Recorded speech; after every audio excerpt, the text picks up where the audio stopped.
é Palmeiras 3, Bolívar 2, né? Mas não é sobre o pós-jogo que a gente quer falar hoje, né? É mais sobre o retrospecto do dito Abril Sangrento, que muito, né, que a mídia tradicional pintou que o Palmeiras, né, devido ao que vinha apresentando, não ia conseguir chegar vivo nesse final de mês. Mas fato é que o retrospecto do Palmeiras tem sido surpreendente. E é isso aí, vamos lá para mais um vídeo. Antes, se inscrevam aí, pessoal, não se esqueçam, muito importante, para manter o nosso canal anão vivo, né? E que a gente possa conseguir aí ir produzindo, seguir produzindo conteúdo aí sobre o Palmeiras e naquilo que for, né, cabível no mundo aí do esporte em geral, porque a gente não fala somente do Palmeiras, né? A gente corneta rival e a gente fala também do esporte em geral, né? Beleza. Muito boa tarde, Alan, tudo bem, cara? Boa tarde, tudo bem com você? Com vocês? Tudo certo. E é isso aí, cara. Bom, impressões preliminares, né, sobre desse vídeo sobre o Palmeiras de ontem. O que você achou do Palmeiras de ontem? Você achou que o Abel do Velho Testamento está de volta e que, assim, os números em si, né, porque os números eles não se importam com opiniões, né? Eu quero dizer com isso que o número reflete muito o que o time pode ser no resto da temporada, né? Com certeza. Você acha que esses números, que a gente vai ver a seguir, é claro, mas baseado mais no jogo de ontem, né? O Palmeiras realmente voltou, é o Abel do Velho Testamento e a gente pode dizer que a gente vai brigar por tudo?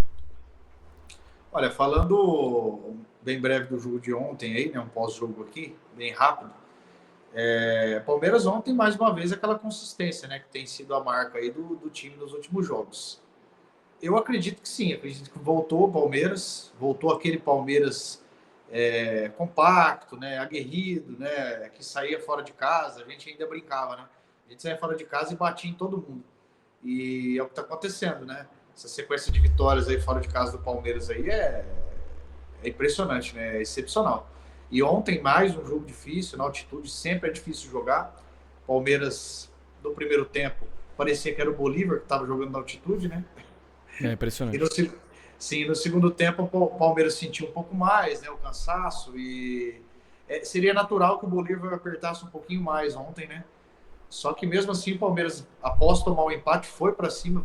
Teve ali, acho que uma das únicas trocas de passe durante o jogo, onde ficou um pouquinho mais com a bola, chegou e virou a partida. Então, assim, eu acredito que o Palmeiras do Velho Testamento, o Abel do Velho Testamento, Uhum. tá de volta, viu? Vitória, como que eu posso dizer, cascuda, né?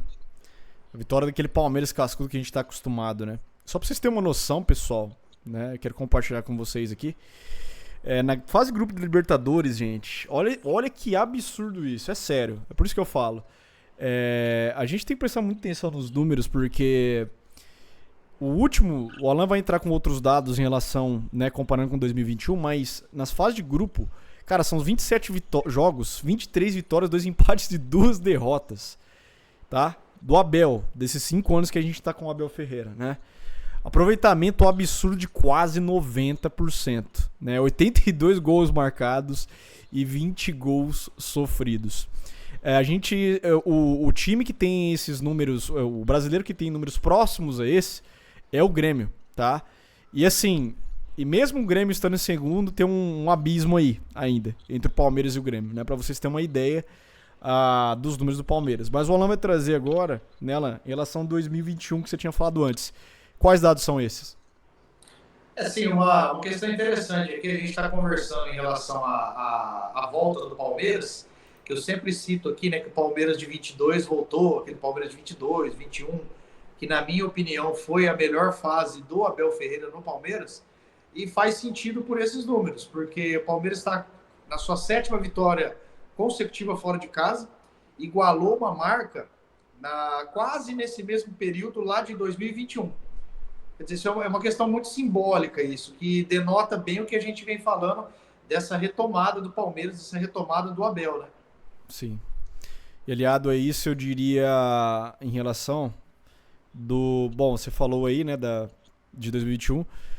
Esse começo de brasileiro, a gente não tem também desde 2022, salvo engano. Essas vitórias consecutivas, Sim, assim. E mais do sim. que isso, essas vitórias consecutivas carregam em si, né, a questão de ser fora de casa, gente. É absurdamente difícil. O Fortaleza tá 3 anos sem perder. né, na Fonte Nova, e o Inter, nem se fala, sempre é um Castelão, Castelão, né? Isso, desculpa, Castelão. Castelão, valeu. E o Inter, no caso, também sempre, né, tanto que o Inter é o único time que tem vantagem do Palmeiras nos gerais, né, número de vitórias. Sempre tivemos dificuldade de jogar lá. Então, assim, você percebe que a gente vai pegando elementos aqui em relação aos números, em relação aos feitos desse Palmeiras que a gente tá vendo novo, cara. E olha, não tem como você culpar um palmeirense e falar assim, não, como diz o Paulo Nobre, né? Tranquilidade. Sim, devemos estar tranquilos, mas, sobretudo, otimistas. Porque, cara, a gente tem uma perspectiva muito boa daqui pra frente, considerando esses dados, né? E, como eu disse, números são crus. Não importa a sua opinião, eles falam por si só. E vemos, né, um Palmeiras coletivamente, sem Estevão dependência, muito melhor. Muito melhor. Abismal. O salto de qualitativo que a gente teve em relação ao começo do ano é abismal.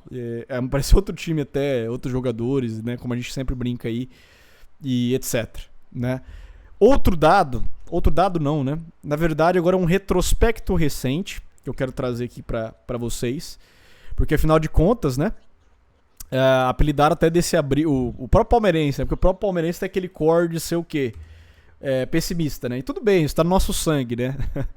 Mas qual que é o fato aqui, gente? Só pra vocês terem uma ideia, desde o Corinthians, né? Que foi uma partida péssima que a gente fez. Depois o Botafogo, outra partida péssima, né? O Palmeiras começou a crescer mais ou menos aqui no Cerro, né? Na verdade não foi no Cerro, né? Eu acho que no Sport Cristal a gente já viu alguma evolução, mas a evolução pra valer com certeza foi no Derby. O Derby foi aquela virada de chave, né? Então, pra vocês terem uma ideia, né? Que tinha muito palmeirense até pintando como um suposto abril sangrento, né? E de fato, né? No primeiro momento que a gente tá vivendo era, né? Mas, gente, olha só o percurso que o Palmeiras fez. Jogo fora contra o Sport Cristal. No Sport Recife fora também. Dadas as ressalvas, né? Em relação à falta, ao pênalti que foi marcado, né? O Cerro fora. O Corinthians em Barueri, né? O Inter, né? Também. Fortaleza e por fim, né? Respinga no Bolívar. E pra fechar o abril sangrento agora, a gente vai fechar contra o Bahia, salvo no Allianz, né? Dessa vez, né? Depois de muito tempo aí jogando fora de casa, né? Mas, em suma, gente, Palmeiras voltou, né? Com tudo. E são números, assim, assustadores, né? Números assustadores, é claro, pros rivais. Pra gente, são números assustadores no bom sentido. Esse é o saldo positivo que a gente encerra o mês de abril. E visando uma temporada, sinceramente, comparando com os demais times, uma temporada promissora, né?